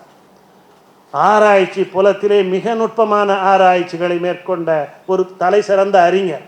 சிறுகதை இலக்கிய துறையில் அவருக்கு ஏற்பட்டிருக்க வேண்டிய அங்கீகாரங்கள் ஏற்படவில்லை என்றாலும் சிலரால் உச்சத்தில் உணரப்படுகிற தனித்தன்மை வாய்ந்த நுட்பமான ஒரு பெரும் படைப்பாளி, தலை சிறந்த படைப்பாளி. இந்த நம் காலகட்டத்தின் மிகப்பெரிய தமிழ் சமூக தமிழ் சார்ந்த செயல்பாடுகளை எல்லாம் முன்னெடுத்த தலைமை பொறுப்பில் இருந்த ஒரு பெரிய காரணகர்த்தா. இதை தாண்டி பல பரிமாணங்கள் அவருக்கு உண்டு. எப்போதாவது அவர் அனுமதி கொடுத்தால் எல்லாவற்றையும் பேசுகிற ஒரு கருத்தரங்கம் மலரலாம் என்று சொல்லி, இப்படிப்பட்ட ஆளுமையை, இப்படிப்பட்ட தலை சிறந்த படைப்பாளியை, தலை சிறந்த அறிஞரை, தலை சிறந்த ஆட்சியாளரை, அவர் தந்தை பெரியாரை அழைத்து அறிஞர் அண்ணாவை பற்றி மாணவ பருவத்தில் பேச வைத்தவர். கலைஞரை பற்றி சாகித்ய அகாடமியில் இந்திய இலக்கிய சிற்பியில் எழுதும் வாய்ப்பு வந்தபோது கூடவே ஒரு செய்தி வந்தது, இந்திய இலக்கிய சிற்பிகள் கருணாநிதி என்பது தலைப்பு என்று. கலைஞர் மு கருணாநிதி என்று போடுவதாக இருந்தால் எழுதுகிறேன் என்று அவர் சொன்னார். எந்த இடத்திலும் எந்த வாய்ப்பு வருகிறது என்றும் தன்னை விட்டுக் கொடுப்பதில்லை அவர். அப்புறம் இசைவு வந்தது, எழுதினார், செய்தார், மிக நுட்பமாக நுணுக்கமாக செய்தார். தந்தை பெரியார், அறிஞர் அண்ணா, முத்தமிழறிஞர் கலைஞர் என்கிற வரலாற்றில் அவர் ஒரு அங்கமாக இருக்கிறார். இன்றைய நம்முடைய அன்புக்கும் போற்றுதலுக்கும் உரிய முத்துவேல் கருணாநிதி ஸ்டாலின் அவர்கள் முதல்வராக விற்றிருக்கிற போது, இன்றைக்கு அண்மையிலே அவர் தூங்கி கிடந்த நூலகத்துறைக்கு புத்தெழுச்சி அளிக்கின்ற அந்த நூலக விதிகள் ஆணைகளை திருத்துகிற ஒரு பெரும் குழுவுக்கு தலைமை பொறுப்பில் நியமிக்கப்பட்டார். அந்த பணியை முடித்து அற்புதமான அரிய பரிந்துரைகளை எல்லாம் அளித்திருக்கிறார். இப்பொழுது அவினாசிலிங்கம் செட்டியார் கனவு கண்டு உருவாக்கிய தூரன் பணி செய்து கலைக்களஞ்சியங்கள் வெளிவர காரணமாக அமைந்த மாபெரும் அறிஞர்கள் வாசேக்கு போன்றவர்கள் எல்லாம் அணி செய்த தமிழ் வளர்ச்சி கழகத்தின் தலைவராக பொறுப்பேற்றிருக்கிறார். இந்த நாளில் இப்படிப்பட்ட ஒரு ஆளுமையை மாணவர்கள் மனத்தில் தங்களுக்கு ஒரு வழிகாட்டு நாயகராக கொள்ள வேண்டும், ரோல் மாடலாக கொள்ள வேண்டும். தமிழுக்கு நீங்கள் உண்மையாக இருந்தால் தமிழ் இப்படிப்பட்ட உச்சங்களை எல்லாம் உங்களுக்கு தரும். அவர் பேராசிரியராக பலகாலம் பணி செய்யவில்லை. எனவே மாணவர்கள் கூடி அவருக்கு 60, 70, 75 எல்லாம் நிகழ்த்தும் வாய்ப்பு இல்லை. அவருக்கு இயக்க ரீதியான உச்ச தொடர்பு உண்டு, ஆனால் எங்கேயும் போய் அவர் நிற்பதில்லை. எனவே அந்த வகையிலும் அவருக்காக செய்வார்கள் என்று சொல்ல முடியாது. அவர் எல்லா இடத்திலும் கிட்டத்தட்ட கராரான ஒரு அதிகாரியாக இருந்ததால் எல்லோரும் அவரை ஏற்பார்கள் என்று சொல்ல முடியாது. ஆனால் நெகிழ்ச்சியோடு நினைவு கூறுகிற ஓய்வூதியம் பெற்ற பணியாளர்கள் போல பலர் இருக்கிறார்கள். ஆனால் சென்னை பல்கலைக்கழக தமிழ்துறை ஒரு கடமையை கொண்டிருக்கிறது. உண்மையான பணியை, உச்சமான பணியை தமிழுக்கு செய்கிற ஒவ்வொருவரையும் போற்றுவது என்பது. எனக்கு அவர் ஆசிரியர் இல்லை, எனக்கு அவர் வேண்டியவர் இல்லை, எந்த எதிர்பார்ப்பும் எனக்கு கிடையாது. ஆனால் இப்படியெல்லாம் வரலாற்று மனிதர்கள் நம்மிடையே வாழுகிறார்கள் என்பதை அடையாளப்படுத்த வேண்டும் என்பதற்காக இந்த நிகழ்வை தமிழ் மொழித்துறை முன்னெடுத்திருக்கிறது. எனக்கு ஒரே ஒரு ஆசை, அவர் வீற்றிருந்த தமிழ் பல்கலைக்கழகம் இந்த மனிதரை, இந்த அரிய மனிதரை, இந்த வரலாற்று நாயகர்களை போற்றி ஒரு நிகழ்ச்சியை கொண்டாடி ஒரு நிகழ்ச்சியை நடத்த வேண்டும் என்பது என் குரல் எதிரொலிக்கிறதா என்று பார்ப்போம்.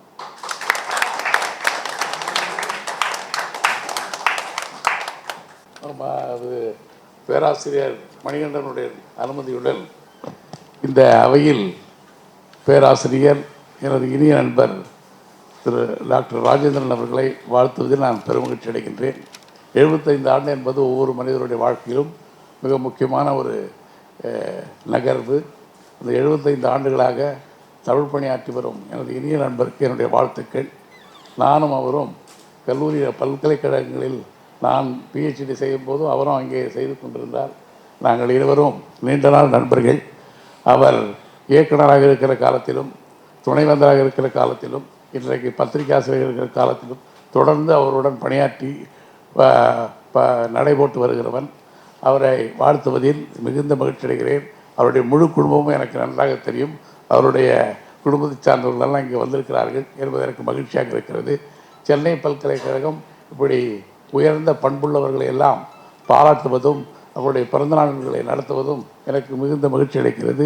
சென்னை பல்கலைக்கழகத்துடைய மாணவர் தலைவராக 1982 நான் இருந்தவன். ஏனென்றால் சென்னை பல்கலைக்கழகத்தில் ஒரு மாணவர் யூனியனே இல்லை. அதை போராடி சென்னை உயர்நீதிமன்றத்தில் வழக்கு தொடுத்து அதை கொண்டு வந்த பெருமை எனக்கு உண்டு.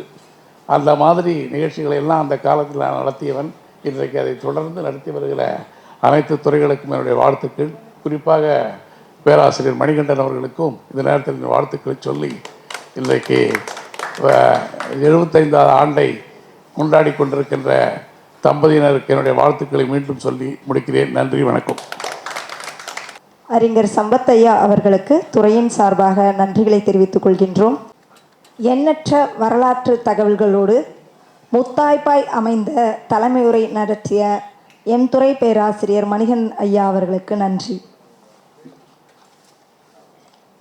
மரியாதை நிமித்தமாக சிறப்பு செய்தல்.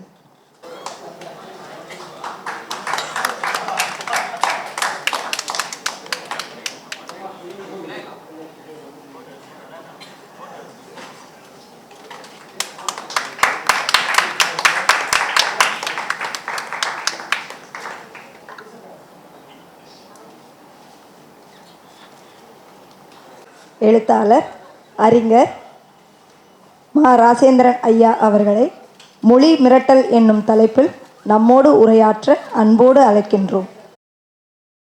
நிகழ்விற்கு சிறப்பு செய்ய நபர்கள் வந்திருக்காங்க, நம்ம நிறைய நண்பர்கள். அவர்கள் அனைவரும் மேடைக்கு வரலாம்.